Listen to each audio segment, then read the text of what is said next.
With the help of Hashem, we are learning Sukah, Daf, Vav. We're going to start on Daf, Hey, Amid Bey, 6 lines before the bottom of the Amid.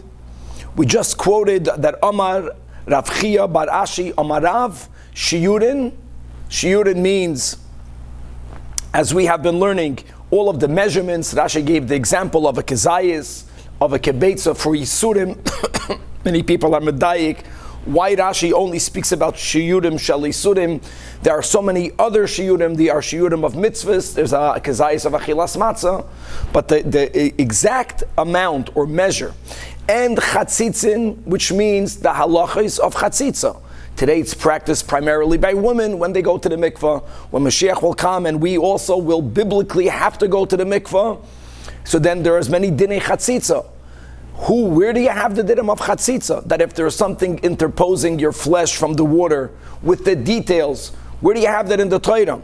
And mechitzin, which is our topic, mechitzin means what is the minimum shiur of a mechitza. For example, by Sukah, like we have been learning, that a doifen has to be at least 10 tfachim tall or higher. Lesser than that, it's not called a mechitza. And also by Hilchos Shabbos, right? That when we speak about hekev, when you're trying to encircle a place to live, you have to have 3 mechitzas biblically or 4 mechitzas biblically, and they have to be 10 tfachim.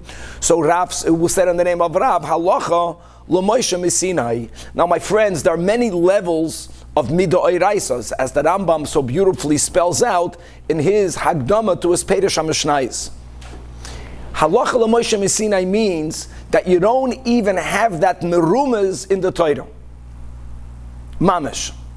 And as we'll see, I know that there are nuances to that, but generally if something is hinted to in the Torah, you can't call that a halacha l'moishe misinai. That's going to be called a midoiraisa, even if it's not written explicitly in the Torah. Problem is going to be is that there's a pasuk in Parshas Ekev that is giving the praise of Eretz Yisrael, focusing on the uniqueness of its fruits. That pasuk mentions the 7 fruits, even though 2 of them is not really what we call in English fruits. So eretz, chita, usa'ir, etc., etc. And we're going to go through a very important chazal that link a shiur for one of the dinim or for a few of the dinei Torah to each one of these 7 products. In other words, what we are really praising is not only praising Eretz Yisrael for the Gashmi Yizdika, beautiful, unique, bountiful Shivas Haminim. No, also, there's an emes, there's a chazal, that each one of these 7 is connected to one of the shiurim. So how can we say shiurim is halacha l'moishe misinai when it's really going to be at least merumas in a pasuk? We're going to have a similar question when it comes to dinei chatzitza, that we're going to have a pasuk that's going to teach us the general din, right? As kol besorei b'mayim, that the besorei has to be b'mayim. So again, it's enough hinted in the Torah that l'chu'ura it should not be in the category of a halacha l'moishe misinai. We're going to have also at the end a similar question regarding mechitzas, because the whole sugya was, we learned the whole yesterday's daf, actually 2 sources. How do we know that a mechitza has to be 10 tvachim tall? The only problem is that only worked if an amas bas shisha tfachim. That's really a machlokes tanoim. So we needed to come to halacha l'moishe misinai, as we learned yesterday, l'shitas Rebbe Yehuda. But the problem will then be, but according to Rav Meir, even the shiur of a mechitza at least is hinted to v'dibarti itcha ma'ala kapoiris, as we learned yesterday. So we're going to have to resolve that. And then on Davav Amid Beis, we're going to go back to the Mishnah. The Mishnah then spoke about how many mechitzas. The Mishnah says you have to have 3 mechitzas. Really, we're going to quote a machlokes tanoim. L'kula alma, the final wall doesn't need to be a full wall. Biblically, it can only be 1 tefach. Chachamim hold you need to have 2 proper walls, and the 3rd one only needs to be a tefach, but there is a sheet of Rab Shimon that says that really there has to be 4 walls. Navras then, it doesn't have to be 4 full walls. It can be 3 walls proper, and then 1 has to be a tefach. We're going to have in the Gemara today, there's a time for all of this, 5 different reasons behind the machlokes. Why 2 and a tefach or 3 and a tefach? And God willing, we'll still have time. We will begin the application of Shitas Chachamim, who we paskin like our Mishnah, two proper walls and the third one only has to be a tefach, as to where does that third wall have to be. And on top of Daf Zayin, if we'll still get to that today, we're going to learn a very interesting midrabanan. Even though midoraisa we paskin like the chachamim. A sukkah is kosher when you have two proper walls. When I say proper, guys, don't forget that the minimum length and width of the walls have to be, we paskin 7 tefachim. No, but you can make a sukkah bigger. Two proper walls can be 7 by 7 and another tefach, or it can be, 50 feet, 50 miles.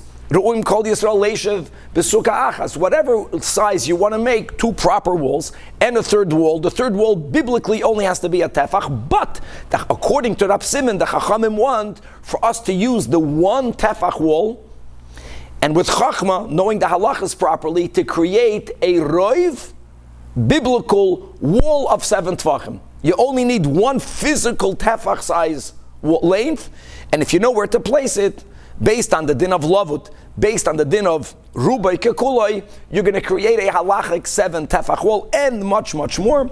Again, let us start 6 lines before the bottom of the Amid. We quoted Rab Chia bar Ashi Amarav, Shiurin, Chatzitzin, and Mechitzin are pure halacha l'Moshe Sinai. There isn't even an allusion to them in Scripture, and the Gemara is going to challenge on each one of the 3 as we spoke out. So number 1, the first one, Shiurim, measures, the size, the measurements. Again, Larashi, Shiurim, Shelisurim, like Kezayis for every Yisar Achila. Koiseves, which is the minimum shiur for us to be violating the Inui on Yom Kippur. Are you telling me that it's halacha l'Moshe Sinai? No, it's not. It is called a deoiraisa. Guys, it's the same thing. It's from God, correct. First of all, it's not. There are many nafkaminas. We're not going to get into it right now. But again, the criterion of a halacha l'Moshe Sinai is a rule that isn't even hinted to in the Torah. And it's hinted to in the Torah. Where do we have the hint? Chsiv and Parshas Ekev. The pshat is we're praising the Peiros Eretz Yisrael.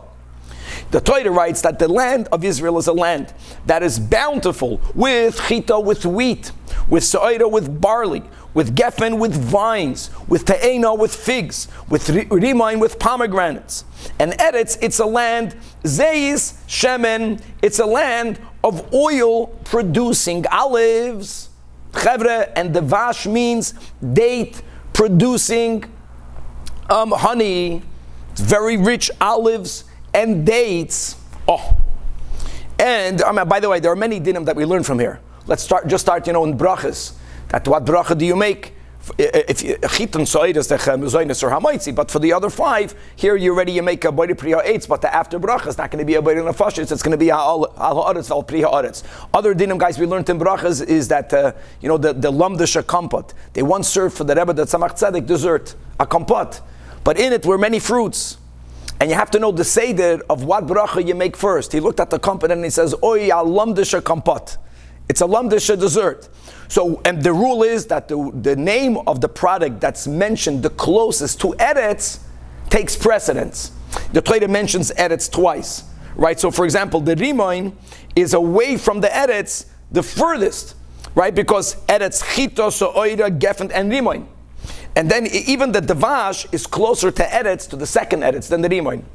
Okay, and there are other dinim.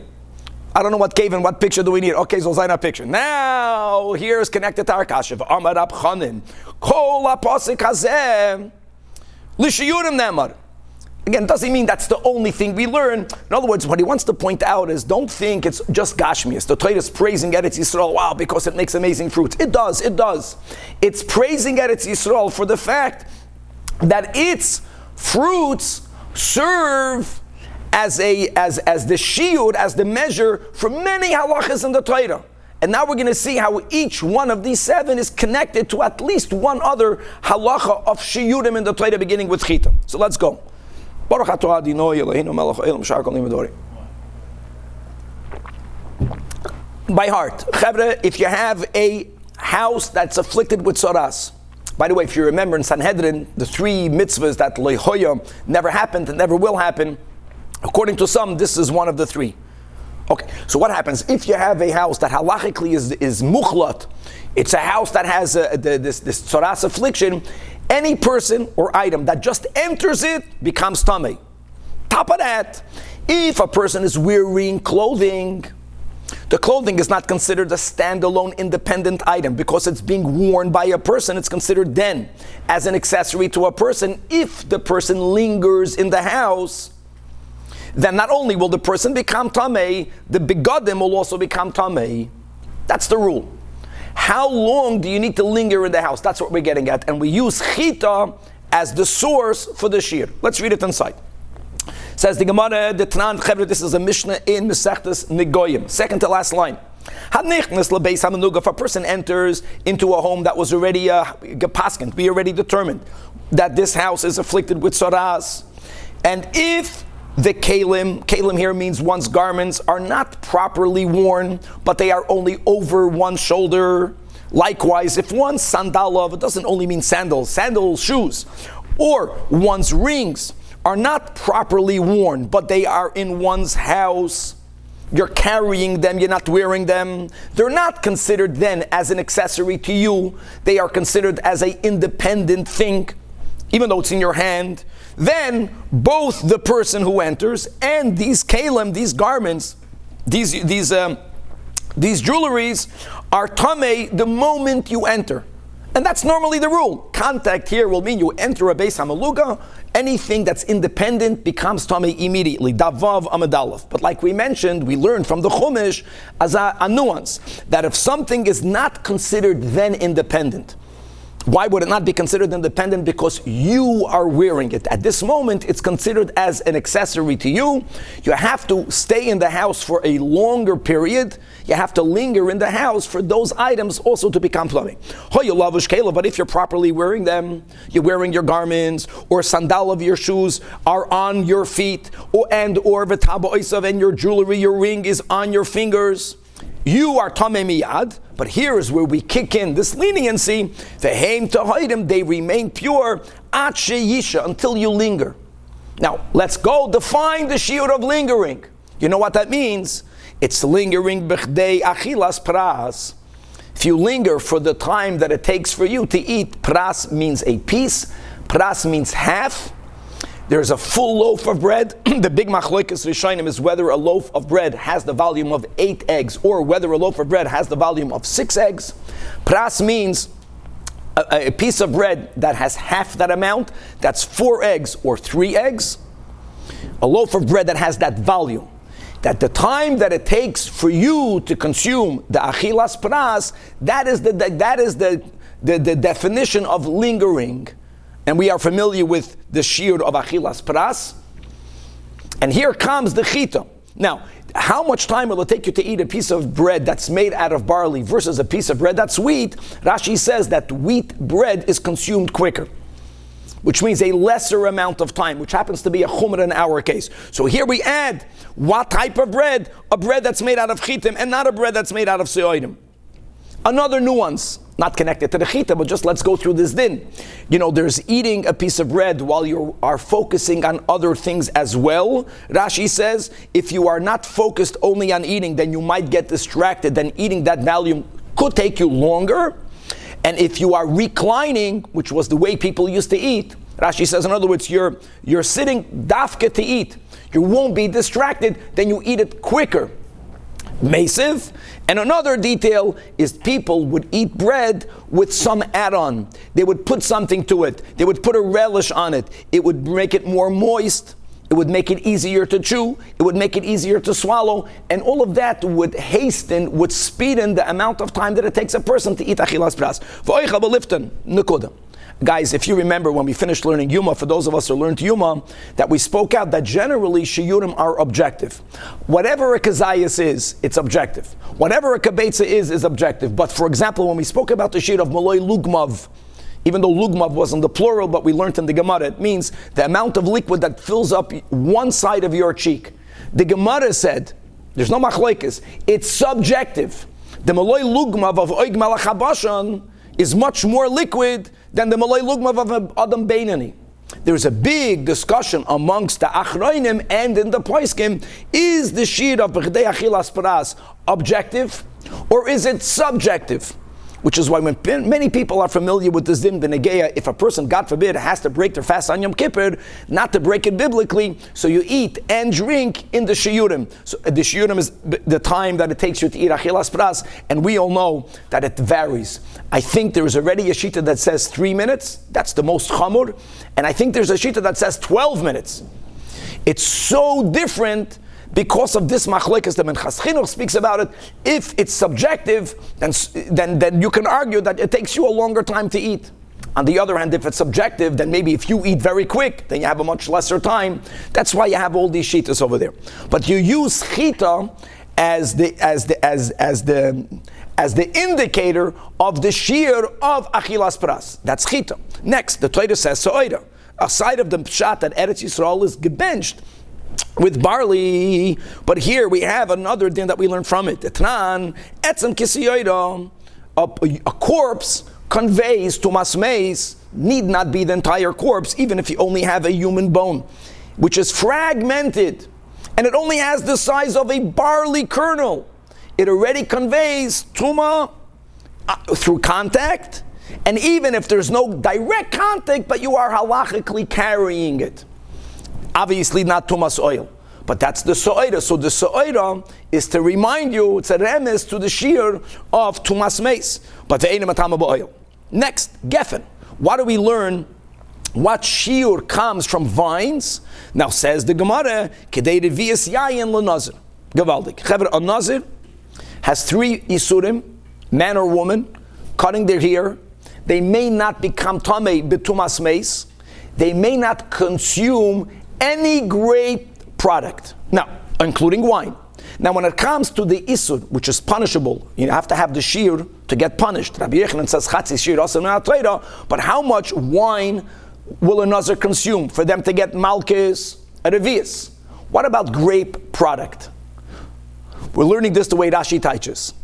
What's that grape product? Normally, you would say akazayis. We don't say that. We use this geffen as a reminder. You have a keli. In it you have liquid wine, dafka wine, not water. Wine adheres to itself more. It's like stickier. How much grape product would you have to put into the cup to displace a revius of liquid? I'm just sharing how we get the revius when it comes to foods. So the amount of any grape product, it can be the grape itself, it can be only the peels, it can be only the seeds, right? The zog, the chartzanim, that any grape product that will displace a revius of yayin, that's the shiur where you're going to be punished. Displace the volume of the wine. It's gavaldik. All right? Geffen kedei revius yayin lenazir. So that's why the Torah, that's the geffen, that's the shiur that we learn from geffen. Next, teina, figs. Oh, so where do we have in the Torah shiurim connected to figs? So we learned this extensively in Masechta Shabbos. That again, to be punished, God forbid, skila or chatos, you have to carry a minimum amount. How much food item of any food is the minimum amount that's chashiv enough to say that someone, God forbid, violated the isur of hoitzah if they carried a groigeres, or people pronounce it a groigeres. A groigeres is a fig, a te'ena, ki groigeres lo hoitzah Shabbos. That's the food amount. Next, when the Torah mentions rimain, so what shiur do we learn from a pomegranate? The Tanan. Kol kli balabatim. If you have a keli that became tamei, so first of all, kelim, if it's not made out of earthenware, you could purify it by taking it to the mikvah. A kleicheres can never be purified by taking it to the mikvah. However, sai metal kelim, and earthenware kelim, and wooden kelim, and any other material from which you make a keli. If the keli broke to the point that it's not functional, it automatically loses its status of a keli, and even if it was already tamei, it's no longer tamei. Then there are other dinim, which details to that. Okay, what determines that this keli is no longer functional? So I guess if the keli belongs to a professional who sells the kelim, so we know today, if you go into the market, you go into a store and you buy a keli, even with a lesser amount of defect, you're going to return it.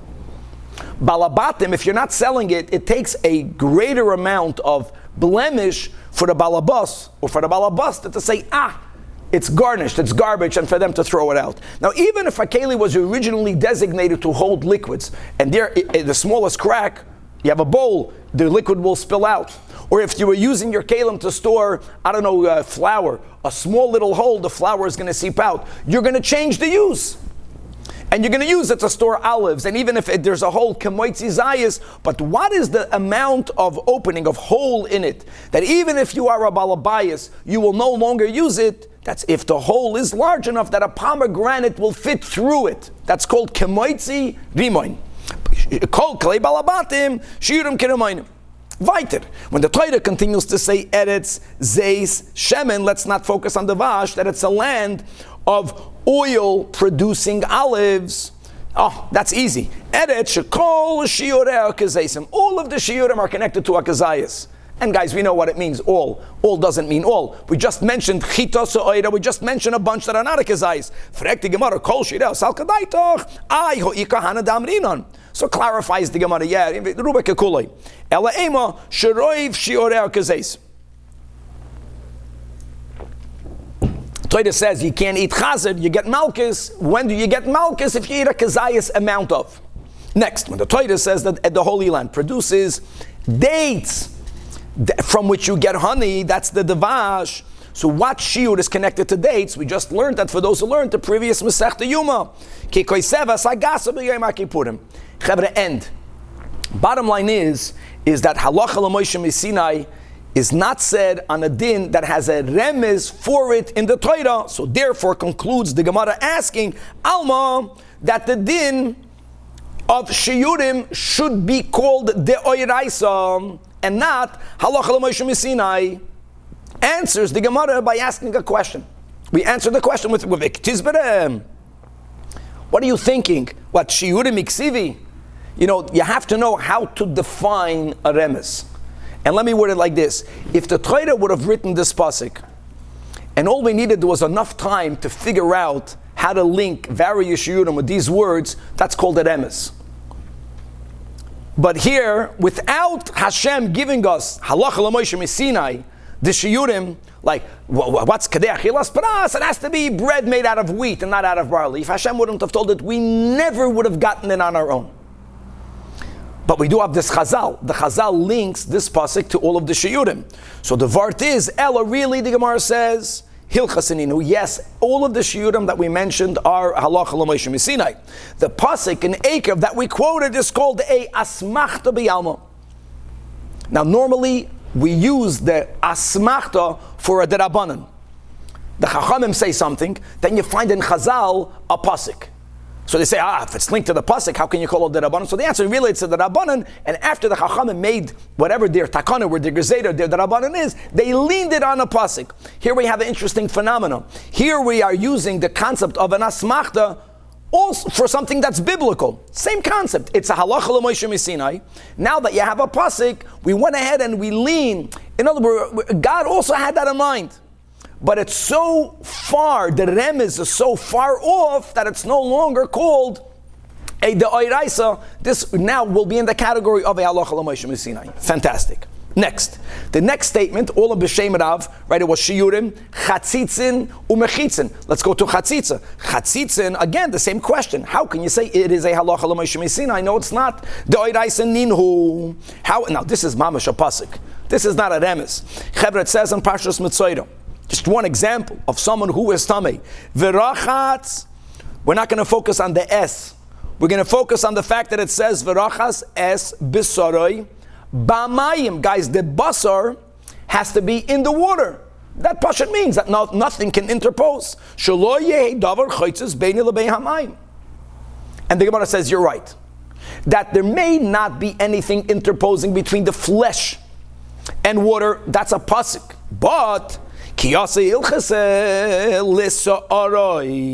tell you that the hair, if there is an interposition, if there is something, whether it is impurity, dust, dirt, or as we'll see in a moment, if the hairs have knots, but they are tight, so water cannot seep in it, that this also creates a interposition, and we'll get to more nuances in a moment. That is already not merumas, because it says v'rachatz b'sarai. Besari means the flesh, not the hair. Kidraba, bar chana, amar bar chana. Let's go into what defines a chatzitza by the hair. Nima achas kshura, if there is a single knotted hair. Now the single knotted means it's one hair. So when it creates a knot, it's very tight. So that's for sure a chatzitza. Chaytzetzes. In reverse, if there are 3 hairs or more that formed one knot, in other words, it's more hair. The nature is it won't be that tight. Water can seep through. It's not a chatzitz. Shalosh einon chaytzetzes. And shtayim, I don't know. The bottom line is, he's just showing you that dinei chatzitza applies to hair, and that is not even merumas in the pasuk. B'sarei b'mayim. The Gemara doesn't like that answer. It's not correct. So arei nami doiraisaninu. Why? Because third to last line in the Amid, because it says v'rachatz. And the Torah adds a word, and we know that this word is added often, but it's always to teach us something. Es. Why do you need the word es? That's the Shimon who Amsoini, right? He darshaned all the es in the Torah until he came to the word that es Hashem Alekecha Tira, and he didn't know how can you include anything with Hashem Alekecha. So he said, you know what? I take back all of my drushes. And Achabar Abakiv, and he said, no, darshan the esin, and es Hashem Alekecha Tira goes to our Rebbe. B'lashon Chazal. But coming back over here, it says es b'sarei b'mayim, es hatafel l'b'sarei u'mayninu sa'arei. So we do have a remes. Again, a remes, this is something that we would have come to on our own, so to say. It's not like before. Look, back to the kasha. So how can you say that chatzithin is halacha l'Moshe Sinai? So answers the Gemara, no. Ki osa hilchase, we do need, there is some part of dinei chatzitza that is not even hinted to in the Torah. Lichid the Rebbe Yitzchak, the Amar Rabbi Yitzchak, Chaver Davav, Amid Beis, Devar Torah. As we're going to speak out, there are 3 levels of chatzitza. That which is a biblical chatzitza, that which is a rabbinic chatzitza, and that which is a minhag to go beyond even chatzitza midrabanan, and lechatchila, not even to have that lowest level of chatzitza.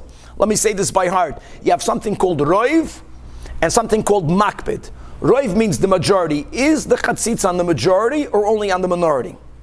Makpid means even if there's something interposing, sometimes it doesn't bother you. Now I want to speak about when we mentioned that the sa'ar is also a part of the body in which we may not have a chatzitza. The big machloikas between the Goinim and the Rambam is that do we view the hair as an independent part of the body? For example, if the majority of one's hair is covered with something, that creates a chatzitza, but the hair is not the roiv of the body. In the sum total, it's the miut of the body. The Goinim understand this whole es and this whole sa'arai, that we view the area of the hair as an independent part of the body, and if roiv of only the hair has a chatzitza, that's called roiv. Okay, be that as it may. So there's roiv, then there is makpid. Does it bother you? So much nuance in halacha. How do you define makpid? Does it bother you? Meaning, there's a certain amount of let's say dirt on one's body that a person would never go outside with it. There are certain levels of chatzitza which normally I don't care, but I wouldn't go to a wedding that way. Like, how much hakpada do you have to have? One big topic in the poskim. But the other big topic, we mentioned it Bekitza today on Amud Aleph, is it objective or subjective? It's a big question, that. Is it objective? Certain people are not that neat. They would even go to a wedding with one nail polish not perfect. If it's subjective, can we be lenient? I want you to know that when it comes to the mikvah, the poskim are machmir from both sides. It's not defined as objective. It's not defined as subjective. It's whichever one brings about the bigger chumrah. Just to be aware of that. But let's go read it inside. So like it's Dvar Torah, what creates a biblical interposition? You need to have both chisroinus. It has to be roiv, something. Guys, if we're focusing on the hair, so either there is dirt on the hair, or there is knots in single hairs. I mean, so the roiv, here, another here, so many single hairs are knotted within itself that it's the roiv of the hairs. Umakbid olav, that's choitzitz, biblically. V'she'ena makbid olav, if it's roiv, but you're not makbid, then biblically, since you're not makbid, it doesn't create a chatzitz. That's step number one. And by the way, it's the same thing in the reverse, which is that if it's mu'at, but you are makbid, or if it's one or the two, it will not be a biblical chatzitza, it will be a rabbinic. That's midrabanan, and similarly here, but if not roiv, it's miyut, ve'enoi makbid, miyut ve'enoi makbid, guys, halachically, even midrabanan, it's not a chatzitza. However, just speak it out right now, our minig is that lechatchila we get rid of that as well. Remember that in Shulchan Aruch it says lechatchila. But if you did not get rid of it, then after the fact, it's not a chatzitza midrabanan. The question is, why didn't they make a gzeira all the way to the end? Or why didn't they also make a gzeira mishum rubai she'ena makbid? Answers the Gemara, this is the classic, that he go for gzeira. One of the two in itself is only a midrabanan, because midoiraisa chatzitza has to be both roiv and makbid. So va'anan neikim v'nigzar gzeira l'gzeira, to say that even if both steps are not there, not roiv and not makbid, won't even be a derabanan. Making that will be called a double derabanan. But again, a minig, the minig is to be careful lechatchila for that as well. Okay, nekuda. So what do we have over here? You have in the Torah that you can't have a chatzitza. You have a remes, not a lachalomeshim yisina doiraisa, that the hair, let's go with the go'inim, their machman, is a standalone part of the body, and there's a chatzitza. What is a chatzitza? None of it is written. This whole din of roiv umakbid, that's the halacha l'moshim yisina. And by the way, it comes from here that this halacha is a leniency. In other words, Hashem told Moshe Rabbeinu, you know what a chatzitza means? Not if there is one hair knotted. A chatzitza means you have to have roiv umakbid. Or if there's something on the body, tit, clay, paint, anything that has substance, that is removable, roiv umakbid, that's halacha l'moshim yisina. Weiter. The final one is mechitzin. Now, mechitzin, we begin very good. Very good, Chaver. Just quickly, Chazer. We began yesterday saying like this: what's the source that a mechitza has to be 10 tefachim? And we said right away, for Sukah in itself, you don't really need a source because Sfarahu, because of the concept of dira serucha. Like it's so uncomfortable, so unpleasant to live in a house, in a Sukah, where the schach is already 10 tefachim. You want to have a ear space of 10 tefachim.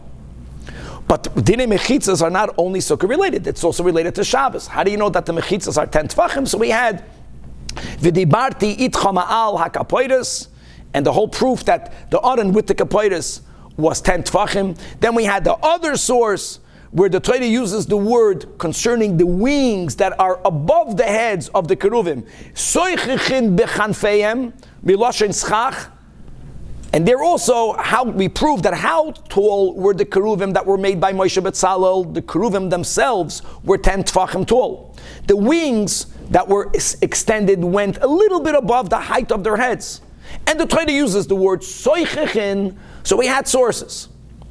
So we did have sources. Elama, all of that, all of the shiurim we only came to, all of this was based on the aron being 10 tefachim tall. How was it 10 tefachim tall? Because the Torah says that the height of the aron, which we learned in Yuma Daf, Ayin Beis, the middle box was 9 tefachim. The Torah doesn't say 9 tefachim, the Torah says a amma v'chetzi. So that was only good according to Rabbi Meir, that an am is bas shisha tefachim. So the whole thing was really only according to Rabbi Yehuda that there is no source.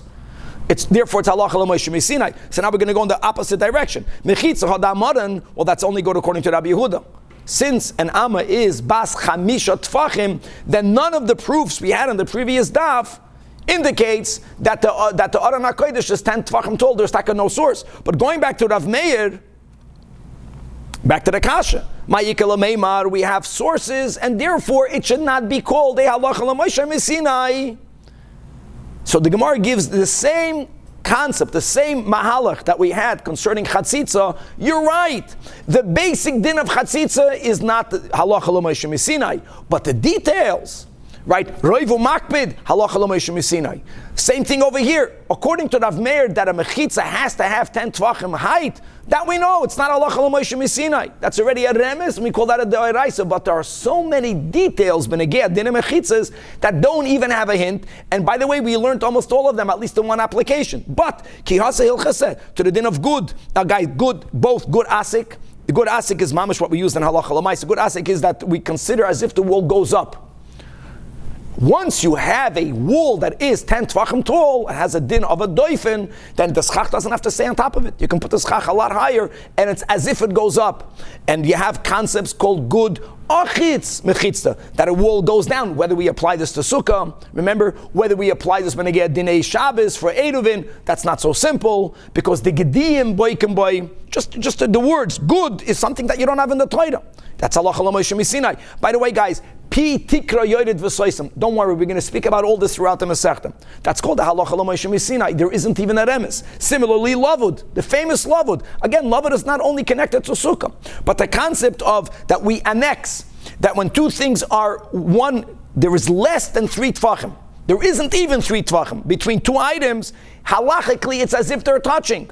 Lavud, where's that written in? It's not. That's the halacha lo Moshe Sinai and the doifen akuma. The bent wall, the case that we had, and we'll have more cases of doifen akuma. By the way, guys, this is not an exhaustive list. There's going to be another detail that we're going to have right now, today, another detail that is also going to be considered, I'll say it out by heart, that whether you start Kishitas Chachamim that the Sukkah needs to have 3 walls, whether you begin Kishitas Rebbe Shimon that a Sukkah needs to have 4 walls, one of the halacha l'Moshe Sinai's regarding mechitzois is that one of those walls only has to be a tefach. Halacha l'Moshe Sinai.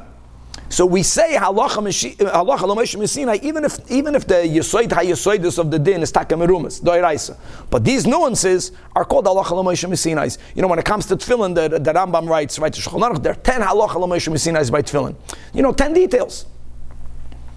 Even though the ikir concept of tefillin is written in the Torah, which is very vague. We don't know what they are. Okay, so let's go. So now the Mishnah, the Gemara is going back to the Mishnah. From the various general halachas the Mishnah Daf Beis writes, is that v'she'ein lo shalish defanais. If it doesn't have 3 walls, the Mishnah writes, right, psula, the sukkah is invalid. And here we go. Let's dive into it. Tana Rabbanan. Hold on. Okay, what do I mean invalid? Number 1, Chachamim hold. You know what it means? 3 walls. It does not mean that the 3 walls have to be full walls. Shtayin kil Hassan. 2 have to be proper. No, guys, proper means 2 things. First of all, there is a minimum. Guys, remember, the minimum is 7 tvachim. That's how we pass it. And then it can be as long as you want. But let's say now, we're going to go more into tomorrow, that the 2 walls should be right angle. Let's begin with that. Right angle means that one should go east-west, one north-south.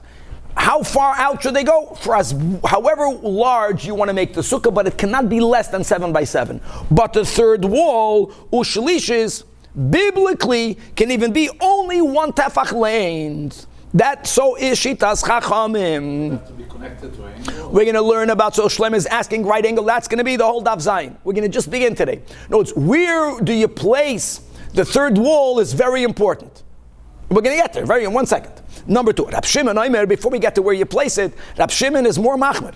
Rab Shimon says, no. You have to really have 4 walls. Narvas then, he also subscribes, as we'll see, to this halacha l'Moshe Sinai, that the one wall, the final wall, only has to be a tefach, which means shalosh kil chasan, and the revius afilu tefach. Guys, we'll be learning the most foundational topics of Sukkah. Machlokas Chachamim and Rab Shimon. Just to give everyone a heads up, we paskin like the Chachamim. But what is behind their machloikes? The Gemara gives 5 different approaches. Number 1, each one is a mountain. Rabbanan hold yesh aim la mesoides, and Rab Shimon holds yesh aim la mikra. Mesoides means tradition. Whenever we use the word tradition in this context, we're speaking about the way we have a mesoides of how the words are written. Mikra means to pronounce. So the way the word is written and the way the word is pronounced. What does that mean? First of all, Beide Emes. No one is debating what the Mesoidus is. We knew what the Mesoidus is. There are many words in the Torah that have a vav or don't have a vav, and sometimes even when they don't have a vav, even though we pronounce it as if it has a vav, meaning as a cholam. The word in Pashas Emor, the Torah mentions the word bas Sukah 3 times. Right? Forget about a double vav in Sukah. Only one vav in Sukah. The first 2 of the 3 times, not a single vav is written in the word Sukah. Bas Sukah is spelled Bei, Samach, Kaf, Saf. Bas Sukah. The 3rd time the Torah writes the word Bas Sukah, Rashi goes through the 3 words, it's written with 1 vav. And what Chazal, here we have a good picture. So guys, there's never 2 vavs, Bas Sukah, Bas Sukah, Bas Sukah. Everyone agrees that if basukos, if you're going to focus on the pronouncement of basukos, we view it as if it's 2 sukkahs, plural, and basukos without a vav is interpreted as if there is only 1 sukkah. Now we're not speaking about how many sukkahs, but really each one is alluding to walls in the sukkah. Let's read it inside. So if what is the primacy is given to the Mesoidus, to the written, so then how many sukkahs do you have? Let's do this by heart. You only have a total of 4, because if we're going to view basukah without a vav as 1, even though you pronounce it mitachoylam, but you don't give the chashivus, the ikar is not to the way you pronounce it, it's the way it's written. So basukah number 1 is without a vav 1. The next basukah is 1. The 3rd one is 2. 1 and 1 and 2 is 4. So Rabbanan, let's read it inside. Since they give primacy to the way we have the primacy to the written form. So now the Gemara says, look inside. Basukah, the first 2 was without a vav. The 3rd one is with a vav. This approach, we have to just accept it. It means without a vav means 1, with a vav means 2.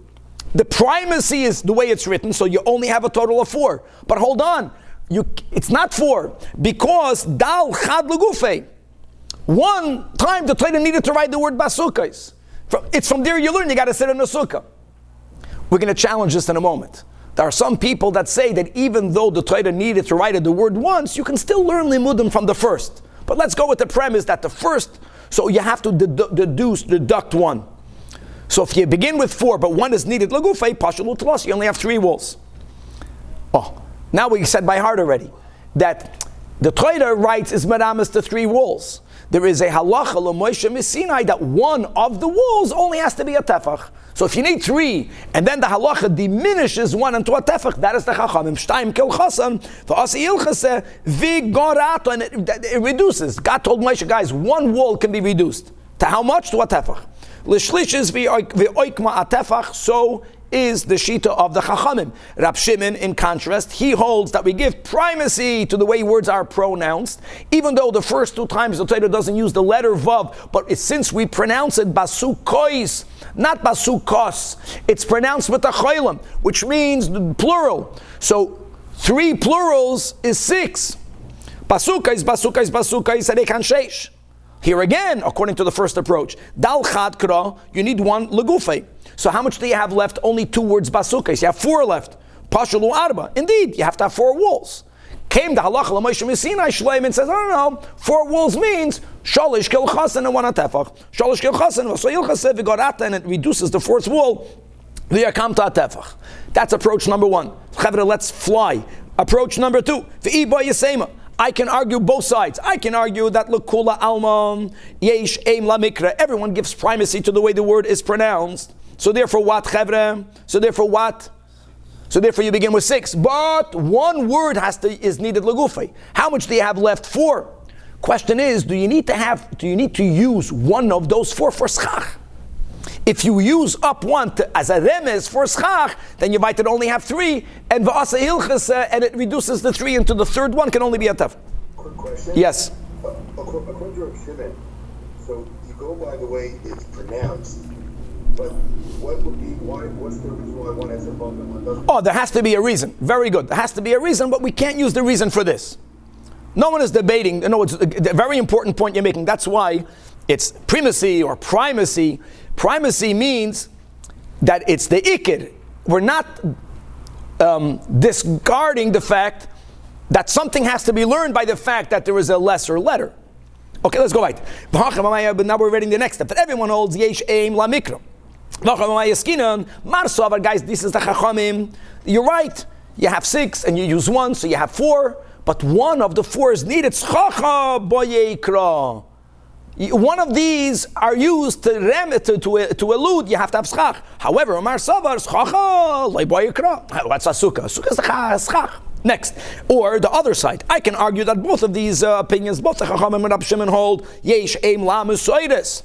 Now guys, if aim la mesoides, so really you have 4. 1 is needed legufa. You have 3. Narvos, then this is very rare. There is a machloikis as to what is the halacha l'Moshe Sinai.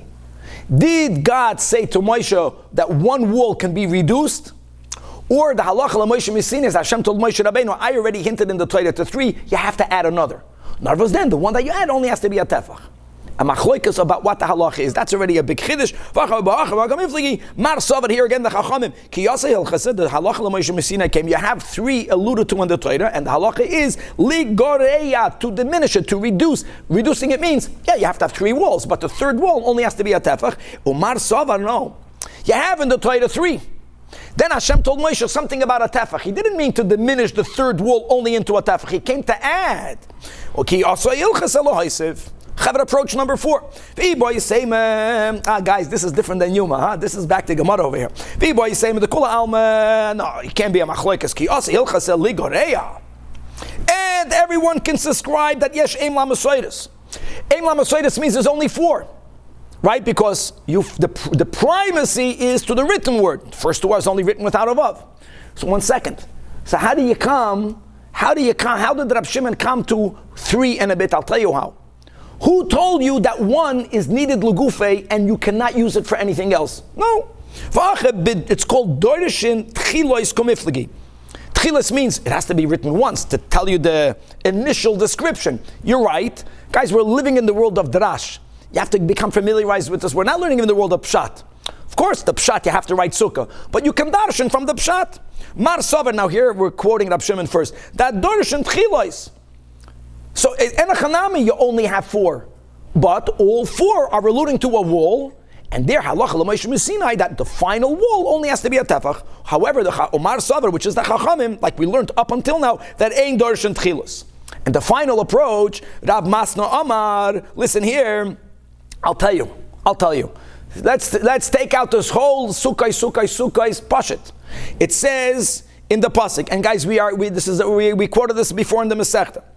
This is regarding the Yemais HaMashiach and the metaphor, the mashal that God is giving of how tranquil our lives will be, even begashmias. It says that the Sukah tihiyeh letzel yoimim meichayrev. Right, this we already quoted before, that a sukkah will serve to us like it will give us shade from the heat. That was the whole sale on Daf Beis Amud Aleph, right? Shita Surava, right? That sukkah is for shade. And again, the height. But then the pasuk continues, and ulamachaseh ulamistoid, it's going to offer us protection and refuge. From what? The sukkah, mizerem, from a storm and from rain. Hold on, chevra. You know what type of structure offers you refuge, protection from a storm? 4 walls. If one side is completely open, then it's going to rain in. How will it provide protection and shelter? Pasha, that's like a technical pasuk. And again, the pasuk is about Yemais HaMashiach. So what? The Torah uses the word sukkah. What about The Rabbanon, they didn't live in Miami. Even the LA, even the storms in Nishgefrelach. Here when it drizzles a little bit, it's called a big storm. Huh? This is an explanation for Rab Shimon. Correct. Only for Rab Shimon. Rab Shimon, the Tefach is not providing any. So, and Shlem is pointing out another kasha, that even according to Rab Shimon, if it's taka storm, so how will the Tefach afford protection? You'll hide behind the Tefach. Okay, this is all in the world of Drasha.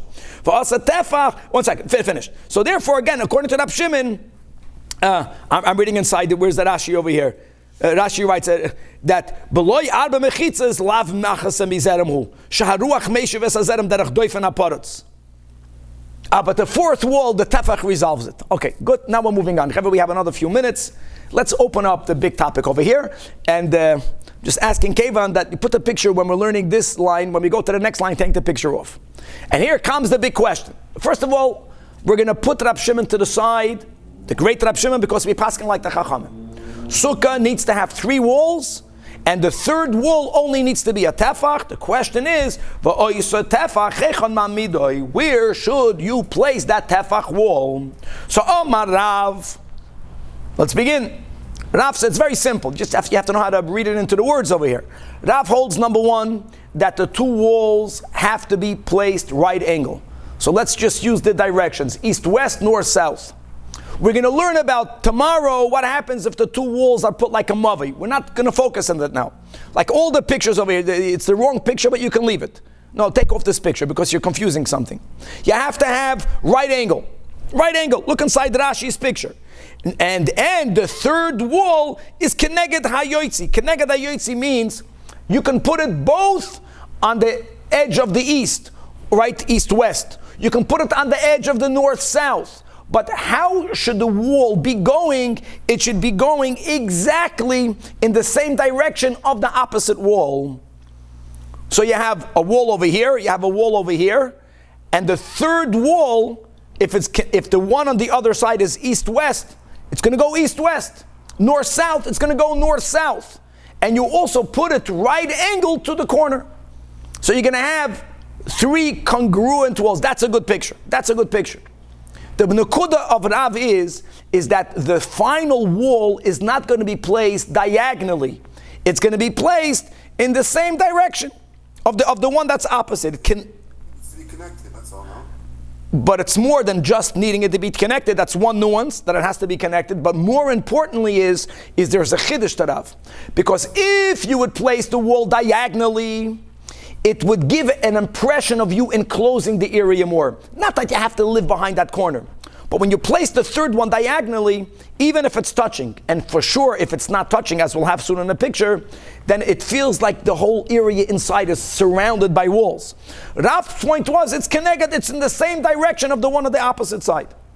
What's the difference between the 2 pictures in Rashi? It's just It's the same. It's like the 2 pictures here. It's the same 2 pictures. It's the same 2 pictures. No, I don't care. The point is whether the 3rd wall is going east-west or north-south, I don't care. The original 2 walls are right angle. They're touching each other. And the 3rd wall can go out from either of the edges and it's going straight. It's not going in a diagonal. So Amalei Rav Kahana and Ravasi Tarav, they challenged him. Now came into the first picture that Yadav Zayin. In fact, they asked him, Via Amidenu Keneged Roish Toir, just to know what Roish Toir means. And then when they would make furrows in a field, when they would be choirish, when they came to the corners of the field, there was a certain way of ending the furrows. Each line ended a little bit unaligned with the one prior to it, so it looked like an angle. You see that angle? It just means diagonal. Rosh Tor means a diagonal. And this is the second, this picture is the second one than Rashi. That, halacha l'Moshe Sinai, that you don't need to have 3 proper walls. But isn't it logical to say that you should have to place the 3rd wall in a way that it feels almost like 2 walls? And you can even only have 1 tefach, and if you place it in a diagonal, certainly like for those who can see the picture, if it's placed all the way in the other corner of the sukkah, then you look at this, everyone who's not even, dafka not connected.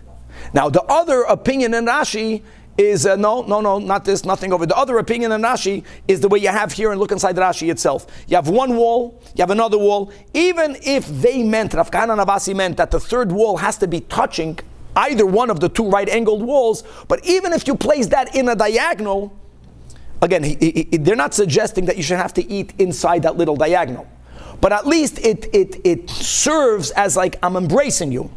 I'm encircling you. And how do you know, Rav, that the 3rd wall is enough, keneged hayoytze, which means due south, due west, straight. And Shasik Rav, Hasidus quotes this often. Shasik Rav doesn't mean that they refuted him. Shasik Rav means that Rav, who knew the emes b'chachma, didn't have bina words to respond. And that's in life. Many times your non-response doesn't mean you were refuted. It means you're saying the truth. That's always when we argue. Our position is always right, of course. The guy slugged us up with Takasha. I don't have how to answer it. I don't have the words, but Azoy and Azoy is the inyan. Shasik Rav. And indeed, how do I know Rav is correct? That Itmanami Omar Shmuel Mishmei de Levi Mamidoy Keneged Hayoitzi. That's enough. You don't have to make it in a diagonal. V'chein moiden bei Midrash on the base Midrash they pass in that way that it's enough. It suffices. Mamidoy Keneged Hayoitzi. Okay, it's late. We'll stop over here. And we're going to add something just to give a heads up that we're going to see Rab Simin, the next line, that Midrabanan, it's not good to do it the way we said. We're going to have to create, using the halacha l'Moshe Messinais of Lavud, of another din of Rubeka Kulai, we're going to have to use, from this one tefach, make some sort of 7 tefach third wall to be continued.